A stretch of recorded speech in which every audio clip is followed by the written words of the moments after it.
Kini ang mga dagong balita sa Balitang Bisda karong Huwebes.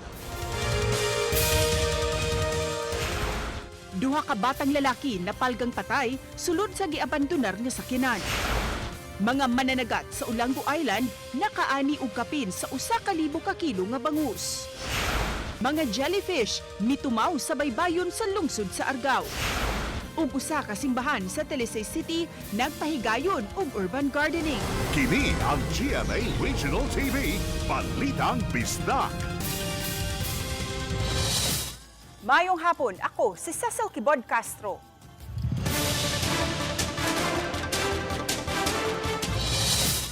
Mihangyo sa otoridad ang mga ginikanan sa duha ka mga bata nga namatay human masirad-an sa abandonadong sakyanan sa Barangay Tuyan sa Dakbayan sa Naga nga ugkaton ang mga lawas niini aron mapaubos sa autopsy. Sayra nato ang live report ni Alan Domingo. Alan? Sa buot lang makasiguro ang mga ginikanan sa mga bata kung unsa gyud ang naa sa likod sa kamatayon sa duha. Kini mahatagan lang og katinawan pinaagi sa forensic examination kon autopsy. Kini ang katapusang video sa mag best friends nga silang Raymart Cunag ug Jeff Sian Abiliar, parehong 7 years old. Daway katapusan ang ilahang kalipay samtang nagduwa-duwa. Way kalibutan sa nagsingabot nga trahedya nga maoy mikutlo sa ilang kinabuhi. Napalgang wa nay kinabuhi ang duha sulod sa abandonadong sakyanan sa parking area sa may Barangay Tuyan. Medyo layo-layo ra ang dapit gikan sa ilang mga Pinoy-anan. Magsilingan ang duha o katapusang nakitaan sa ilang mga ginikanan ni atong hapon sa Mayo 17. Gipangita dayon sila sa ilang mga pamilya apan napakyas sila. May report ang pamilya sa mga pulis nga mipahigayon usab dayon og investigasyon. Nakita sa usa ka CCTV footage ang duha ka bata nga misulod sa maong parking area alas 2 sa hapon ni atong adlawng Domingo. Base sa among investigation, sir, nagdula na sila, sir, ni sulod dito, sir. Kay namay nakita na to nga sa CCTV, sir, nga ni kuan gyud sila, ni Agi ba mo to naka-lead na mo. So, ang possibly ato ni sulod sila, then nalak nila ang sakyanan. Samtang gitugan sa mulupyo sa dapit doon sa parking area nga nakapanimaho na sila ug dili maayong baho gikan mismo sa sakyanan. Okay, kano sa lang to ninyo na sugod ug panimaho katong inato? Sa akong sitwasyon, sir, kahapon pa dyan ko kasugod. Kahapon pa dyan ko kasugod pa lang, nakadoon ako niya. Pasado alauna sa hapon sa Mayo 20, nakumpirmar nga ang lawas sa duha ka bata ang naa sa sulod sa sakyanan. Ang usa anaa sa driver's seat samtang ang usa anaa sa back seat. Kini nga sakyanan ang isudlan sa mga bata ug wa na sila makagawas. Kung ato makita tinted ug dili gyud makita ang tao nga naa sa sulod nini. Uwahi na nga ilahang namatngunan nga naa sa sulod ang duha ka 7 anyos nga wa nay kinabuhi. Tungod kay anaa na sa state of decomposition, dinalian nga gilubong ang lawas sa mga bata. Bisan og way nakitang foul play ang kapulisan sa pasiunang investigasyon, dili kumbinsido ang pamilya. Hangyo nila karon nga ugkaton ang patayng lawas aron ipailawom sa autopsy ug masayran ang tinuod nga hinungdan sa kamatayon. Nga amo siya ipa-autopsy. Ngano man? Haro may balaan ba nga wa ba siya gikuan kanang wa ba siya gi kulata. Magduda ko kay nano nagkadugo man niya ang iyang mga diri kamot nay samad. Gawa sa autopsy, gusto sa pamilya sa mga bata nga mapabindisyonan ang mga lawas nini ug mahaya man lang bisan dali nga panahon aron ilang masudong sa katapusang higayon. Bisan og pusto na lang kuno ang lungo nini. Nakalitan sila sa netabo sa wa sila makabalibad dihang giingnan sila sa mga tawo nga ilubong dayon ang ilang mga anak nga wa man lang gani moagi sa simbahan. Mipasabot ang mga ginikanan nga naanda na nilang maglaagan ang duha ka mga bata kinsa mag best friends apan wa sila magdahom nga makaabot ba day kini sa layong dapit. Nakatupag kay tabuan ba niya, sir? Last lang yun dito niya pag-ingon ako nga, ma, I love you, ma. Ma, kiss ko, bim. Ito last lang din niya pagkuhan ako, dahil lambing din. Sakit kay kamagwangan gusto na ako. Sas nagpadayon ang imbestigasyon sa kapulisan sa Naga mahitungod sa nahitabo sa duha ka mga bata unya aton nasayran nga gilubong daini kini diretso kagahapon mo ning tinguha sa pamilya nga maugkat at least man lang mamisahan o mabidisyonan alang sa kapahulayang dayon sa kalag sa duha ka mga bata. Ses. Dagang salamat, Alan Domingo. Subsob na ang pagpangandam sa Department of Agriculture sa posibleng epekto sa daotang panahon sa sektor sa agrikultura. Mato ni Agriculture Spokesperson Assistant Secretary Arnel de Mesa, naka-activate na ang ilang El Nino Task Force aron mutabang pagprotektar sa local food production sa nasud. Magpadayon usab ang ilang pag-promote sa solar irrigation systems. Gisiguro sa buhatan nga nakaandam ang Quick Response Fund alang sa recovery, pag-apod-apod ug mga seedling ug fertilizer. Taliwasan na sinating grabing kainit sa panahon ug pagpanggawa sa mga sakit-sakit sa isda, nakaanig gihapon og 1,000 ka kilong bangus ang mga mananagat sa isla sa Pangan-an. Apan ang fish cage ug fish pen sa ubang mga barangay, menos ang harvest tungod sa dunlok. Siluan Merundina sa report. Human sa 4 ka buwan nga pag-atiman sa mga saltwater bangus fingerlings ubos sa Project Lawa at binhi sa DSWD, nakaani na gayud og 1,000 ka kilong bangus ang mga mananagat sa isla sa Pangan-an. Matod ni Alex Baring, pangu sa City Agriculture and Fisheries Office, nakuha gayud sa mga mananagat sa Pangan-an ang gilauman nilang gidaghanon sa mga bangus nga ma-harvest karong buwana. So, 1,000 kilos times 3 kay 3:1. So, doon ay 3,000, doon ay 3,000 kabuok nga nakuha na isda. Kaya nag 1:3 man sila. So, which is, kung 1:3, good size na. Mo gid na perfect. Perfect nga gidakon sa bangus nga i-harvest. 4 months old. Gihulagway ni Baring nga kritikal ang buwan sa Mayo alang sa mga nagmintinar og mga fish cage ug fish pen.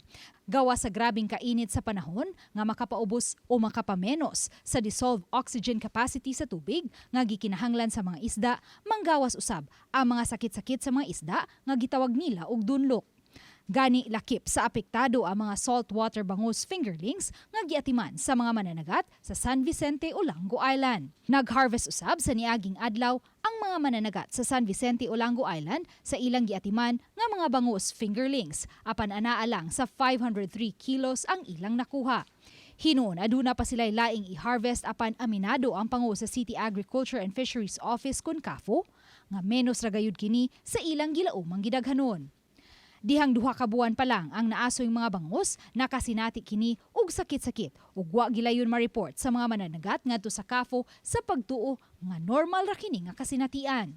Dihang gipaybaw ko nila, ako silang gingnan nga dili na ordinaryo lang nga kining unsay nga naning samad. Kuan na siya kanang fungus unya bakterya. Ako silang gitagaan sa kuan sa pangan sa kining antibiotic aron makapalit sila nga ilaw bahog naman sa laog. Lakip sa apektado usab ang mga bangus fingerlings nga giatiman sa mga mananagat sa Barangay Ibo. Ang naasoyng 3 ka mga barangay parehong nahatagan og tag 6,000 ka mga bangus fingerlings niadtong buwan sa Enero ubos sa Project Lawa at binhi sa DSWD. Nagdunlok pod ang ilang isda.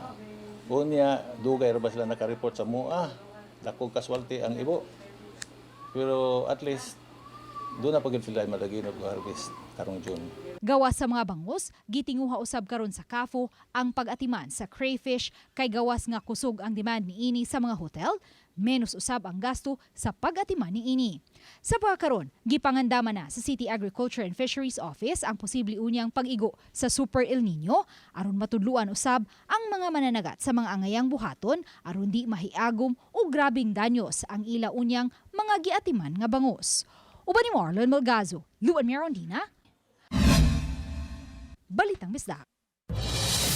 Angol ang 2 ka mga sakay sa motorsiklo human sila dasmagi sa usa ka multicab sa Cebu South Coastal Road habig sa Talisay. Ang detalye sa report ni Fem Ridumabo. Nangalagpot sa gisakyan nilang motorsiklo kining gingang manag-uyab Human sila nabanggai sa multicab nga gimaniho sa driver nga giingong nakainom gilimnong makahubog. Nagsubay ang multicab sa Cebu South Coastal Road habig sa barangay Kansukong, syudad sa Talisay, niadtong Mayo 19 sa gabi. Adunay sakay nga 8 ka mga tawo ang multicab gikan sa barangay Puok nga paingon sa syudad sa Sugbo. Samtang ang nagmotorsiklo nagsubay sa Dan Uldog paingon sa barangay Tabunok. Sa investigasyon nasuta nga go ang signal sa habig sa motorsiklo. Samtang stop signal ang traffic light sa habig sa multicab.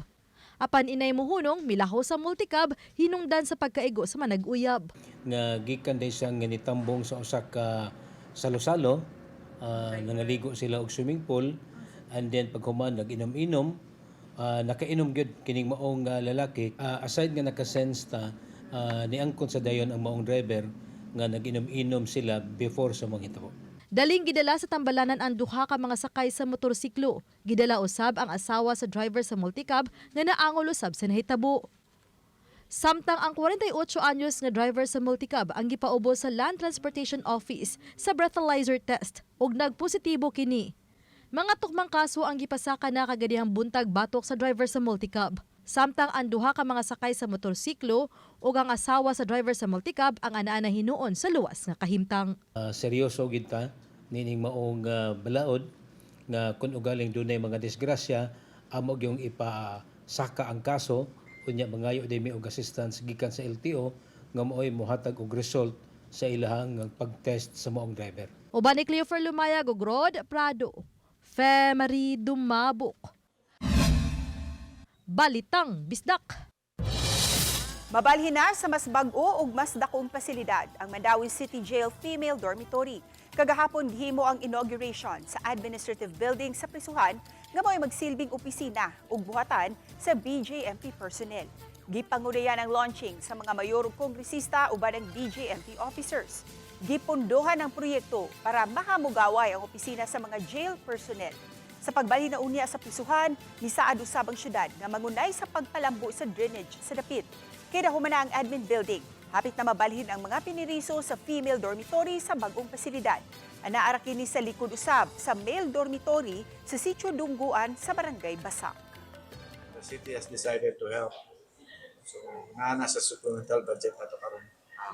6 million kapin for drainage improvement kay Royce dito ang mga PDLs, no, mga employees.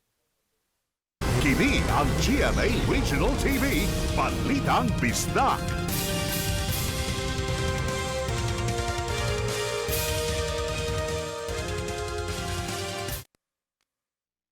Kini ang GMA Regional TV, Balitang Bisdak. Gidagsa sa mga bukya ang kadagatan sa Argao, Cebu sa miaging mga adlaw. Ani ang report ni Orchid Slapingkaw. Kung tan-aw nato, malinaw ra ang dagat sa Argao. Pero ayaw gyud padala sa katahom kay nagtago di ay ang peligro ilawom sa tubig. Daghang jellyfish ang namatikdan sa baybayon ug pipila sa mga naligo ang nakaangko ng epekto sa sting sa jellyfish. Sumala ni Kevin Van, sugod pa ni atong miaging adlaw na matikdan na nila ang pagsaka sa gidaghanon sa thimble jellyfish. Kanin silang mga bukya, ma'am, naaran sila sa lalom, ma'am, tunga-tunga sa Cebu ug Bohol. Nya once nga igabot sa samam kanang talina, ma'am, or tinghabagat, mo kuan ni sila, mo sabay ni sila sa current or sa hangin bitaw kana igbali ba. Mo na igdakog dagat, ma'am, mupadapli ni sila. Kabalo ba kamo nga ang jellyfish walay utok, walay bukog ug walay organs, pero grabe ang ilang depensa. Gagmay ang ilang mga tentacles nga adunay hilo nga mamahimong hinungdan sa paso, butoy-butoy, panghubag o usahay lisod paginhawa. Apan ang nitimaw sa ilahang lugar mao ang thimble jellyfish. Dihang akong gipangutana si Kevin Van kung kinsay sagad na ingo sa thimble jellyfish sa ilang lugar. Ganjud ri, ma'am, kasagaran mga bata kay mao monggoy kusog kayo kanang maligog dagat ba. Nya ang uban na naman mga bisita. Taliwa ni ini, mipahimangno dayon ng Argao MDRRMO ngadto sa publiko hilabi na sa mga hilig og ligo sa dagat. Point na lang yun tawag para di magkatol-katol, di sa ma-coagulate allergies, na. If ever kay ganahan sila masalom, so ganahan sila maligog yung dagat, ganahan yung jellyfish, mag-wear na lang yung tag mga protective PPEs or mag-jacket pa yun, gana sila. Busa mga kapuso, dili ta nang makita sa dagat kay harmless. Bisan unsa pa katahom sa tubig, importante gihapon ang pag-amping og pagpaminaw sa advisory sa awtoridad. Ako si Orchid Salpingkaw, Balitang Bisdak. Gikatakdang tukuron sa Dakbayan sa Naga ang Satellite Provincial Government Center, Sports and Economic Hub ug Food Security Center. Gipirmahan nila ni Cebu Governor Pamela Baricuatro uban ang private stakeholder ang Memorandum of Understanding. Tumong niini nga ma-decentralize ang serbisyo sa kagamhanan ug mapaduol pa sa mga sugboanon gikan sa mga lagyong dapit. Palambuon usab ang paugnat sa kusog alang sa mga kabatan-unan ug palihukod ug palig-udon ang seguridad sa pagkaon sa tibuok lalawigan. Nitambong sa kalihukan ang ambassador sa Malaysia nga si Dato Abdul Malik Melvin Casilino ug pipila ka mga sakop sa Junta Provincial. Tukuron ang proyekto sa kontrobersyal nga luna nga Balili property nga gipanag-iya sa lalawigan sa Sugbo. Kasamtangan nga gipahigayon ang feasibility study sa maong proyekto. That Cebu deserves more accessible government services, stronger opportunities for economic growth. This monumental occasion symbolizes confidence, partnership, and a shared aspiration between Malaysia and the Philippines. Aprobado na ang pagkalakip sa Mandaue City College sa UniFAS o Unified Student Financial Assistance for Tertiary Education. Buabaga ang gobyerno sa tuition fee o ubang bayronon sa mga estudyante sa eskwelahan pinaagi sa UniFAS program sa second semester sa school year. Gikalipay sa Mandaue LGU ug MCC officials ang maong kalambuan nga dugay na nilang gitrabaho. Sa pagkakaron, magpreparar ang MCC og bill ngadto sa UniFAS para mao'y mubayad sa gastuhan sa mga estudyante. Sukwahi kini sa sitwasyon, diin ang Mandaue City LGU mao'y nag-abaga sa tuition fee sa mga tinunan. Adunay kapin sa 2,000 ka mga enrolled students ang maong local college. Mo-increase ta gamay kay same facility, but hopefully mga next year maka-transfer ta, then maka-increase ta og number of students. Di pasidugan sa Talisay City Government ang unom ka mga talisaynon nga top-notcher sa licensure examination for teachers kunlet. Ang 5 kanila mga graduate sa Talisay City College atol og sa ilang session. Gitunol sa konseho sa Talisay City ang mga plake kadto sa mga top-notchers. Si Konsehal Digul Gulyas III, ang chairman sa Committee on Education, mapasigarbuhon nga mipasar sa resolusyon sa paghatag og pasidungog sa mga talisaynon. Produkto sila sa Talisay City College nga nakalampo sa pasulit ug mikulit pa og kasaysayan nga maoy garbo sa mga talisaynon. Anaa sa top 10 mao sila si Jeric Igay Formentera ug Gia Angela Gonzaga Orongan. Samtang anaa sa top 8 sila si Apple Jean Entera ug Eulalia Francis Depues ug top 3 si Amar Labuca Eladora.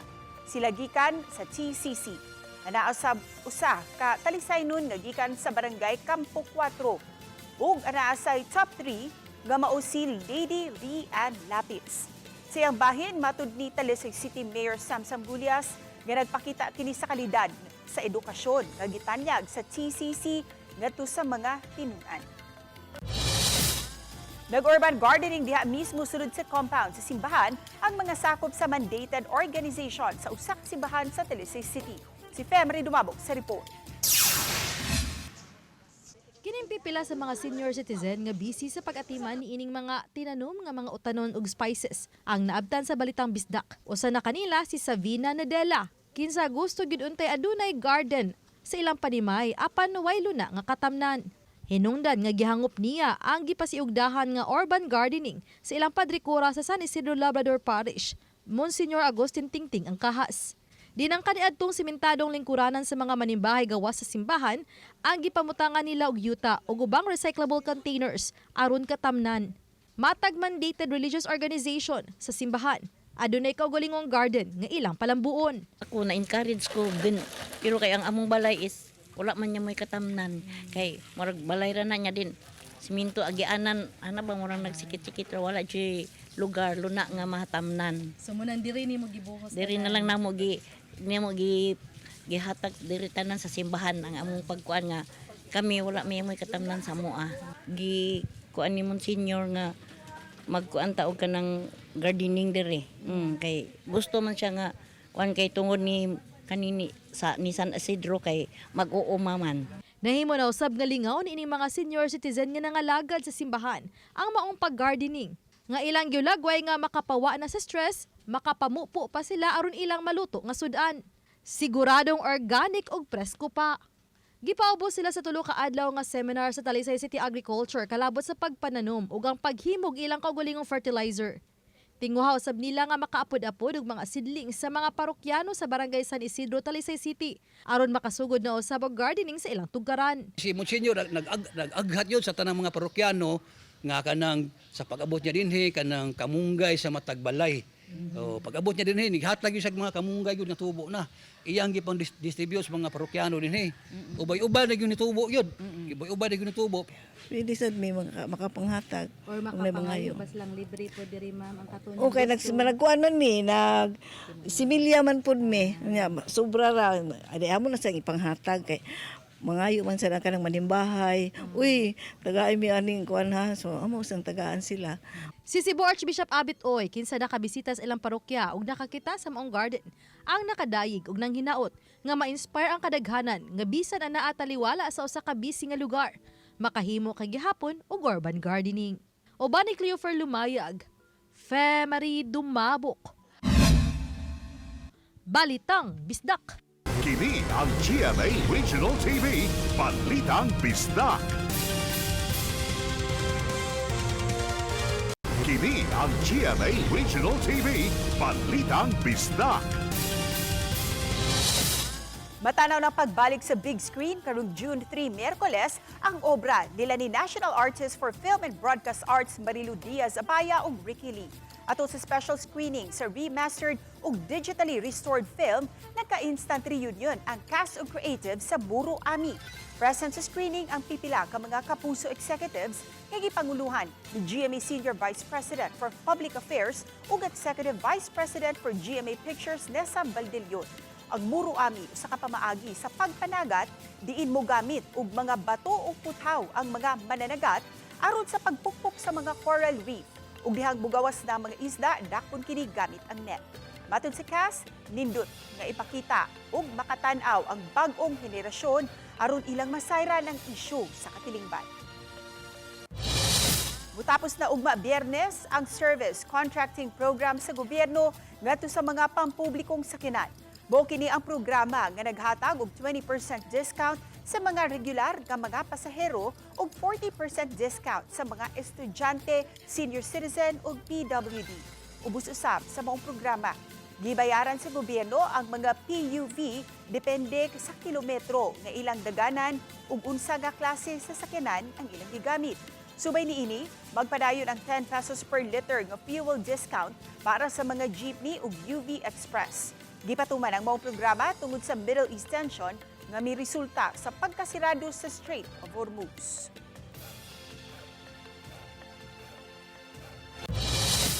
Good news alang sa mga konsumidor sa Mactan Electric Company kun MECO, daliwasan na sinating kakuwangan karon sa power supply.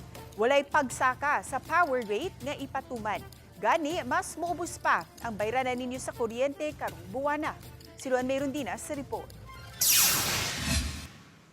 Matag summer months, kung diin mo saka ang demand sa kuryente, sagad sa mga power utility companies, mupasaka usab sa power rate. Apan dili makasinati niini ang mga konsumidor sa Mactan Electric Company. Inay mupasaka, mas niubos hinuon ang ilang rate ug makita kana sa paggawa sa inyong electric bill karong buwana. In terms of for every 100 kilowatt hours nimo, nga that would be a reduction of between 80 to 90 pesos per 80 to 90 pesos. Yes, na-save niya. Sa bigas bahin, nihatag usab og pagpasabot ang Senior Vice President and General Manager sa MECO, Engineer Gilbert Pagobo, sa gipatuman nilang manual load drop sa nakalabayng mga adlaw nga nisangpot sa pagpatuman sa rotational brownout. Matod ni Engineer Pagobo, dili kabubuton sa MECO ug dili usab kini scheduled maintenance ang gipatuman nga manual load drop. Ang manual load dropping is usa ka scheme nga gi-adapt sa power industry, especially in collaboration with the system kanang power systems operator, which is NGCP, and sa mga distribution utilities or tanan nga nakakonect sa grid. Sukad May 13, nagpahibaw ang National Grid Corporation of the Philippines kon NGCP sa pagnipis sa supply sa kuryente nga nisangpot na ngadto sa pagpagawas nila og yellow alert status ug red alert status. Mag-agad ang mga power utility companies sama sa MECO sa pahibaw sa NGCP. Sugod 1:30 karong hapon hangtod sa 9 karong gabi, gipahibaw sa NGCP ang extended yellow alert status sa Visayas Grid. Kada adlaw tagaan ta nila og kanang tagaan ta nila notice og pila kinahanglan atong i-drop, no, pila ikwaon kay aron pag-preserve sa subgrid. Bugtong ang Olango Island lang ang wa makasinati sa gipatumang rotational brownout kay di man konektado sa grid sa NGCP ang ilang power supply. Nagpadayon usab karon ang investigasyon nga gihimo sa Department of Energy kung nganong adunay kakuwangan sa supply sa kuryente sa tibok nasod. Uban ni Marlon Malgazo, Luan Merondina, Balitang Misda. Nagpadayon ang pagpamaligya sa Lapu-Lapu City Government sa tag 20 pesos matag kilo nga bugas ngadto sa matag barangay. Una kining gibaligya dito sa barangay Pahak pagka May 14. Gisundan sa barangay Kanhulaw pagka May 15. Barangay Agus, Punta Enganyo, Ibo ug karong adlaw May 21 sa barangay Pusok. Ug mga adlaw ato na usab kini ibaligya sa barangay Basak. Tagos sa kagatos kasakong bugas ang gitagana sa matag barangay kun diin moabot sa 500 ka mga individual ubos sa vulnerable sector matag barangay ang mamahimong makapalit sa baratong bugas. Si Susana Abendan nga taga Mustang Pusok ang usa sa mga nakapalit sa baratong bugas nga gibaligya sa Pusok Gym karong adlaw. Importante gid kayo ma'am, dako kayong tabang kay kung adto mi sa gawas mo palit sa amo gamay ra kaayo ang mapalit na mo kay tag 50 kilos na biya per kilo sa gawas. Naalarma ang mga otoridad human napalgan ang usa ka bagahe nga gibiyaan haduol sa Consular Agency sa Amerika nga nahimutang sa Barangay Lahog ning Dakbayan sa Sugbo kaganihang buntag. Nadiskubihan ang maong bagahe alas 6:20 sa buntag. Apan opisyal kining na-report sa buhatan sa kapulisan nianang alas 8 sa buntag. Nakadawat og tawag ang maong istasyon gikan sa security guard nga giilang si Security Guard Franklin Yasi nga nagpahibaw sa kadudahang bagahe. Nakigalayo ng kapulisan sa Regional Explosive Ordnance Disposal and Detection Unit alang sa saktong assessment ug pagsiguro nga luwas ang maong dapit gikan sa bisan unsang hulga sa seguridad. Subay niini, nakuha na hinuon sa foreign national ang maong bag. Kung iawhag ang katawhan nga dili gyud magpataka og butang sa ilahang mga gamit, isa sa rason is basin noon makawat kung sa panadiha na yung mga valuable na mga sulod diha.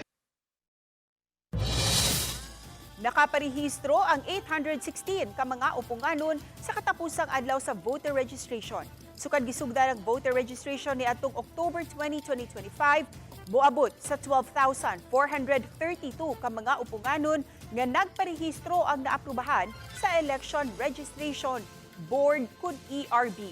Samtang ang 6,619 nga nakaparehistro ni atong April 7 hangtod May 18 magpaabot pa sa approval sa ERB.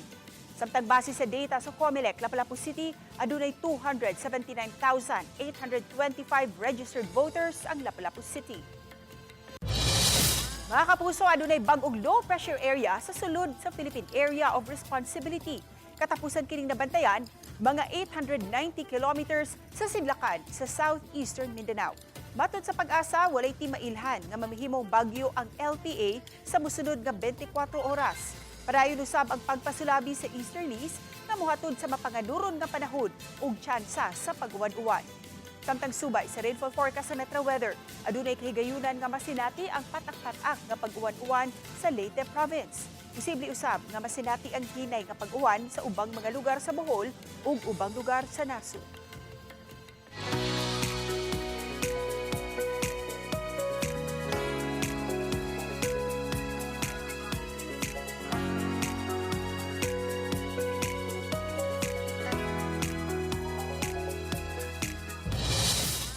Mukato labing dakog na gunang mga balita sa Central ug Eastern Visayas. Dagang salamat mga kapuso. Ako si Cecil Kibod Castro ug kami ang GMA Regional TV Balitang Bisda. Walay gidapigan, walay giprotektahan kaniadto pa hangtod karon serbisyong tinudanay. Mayong hapon mga kapuso.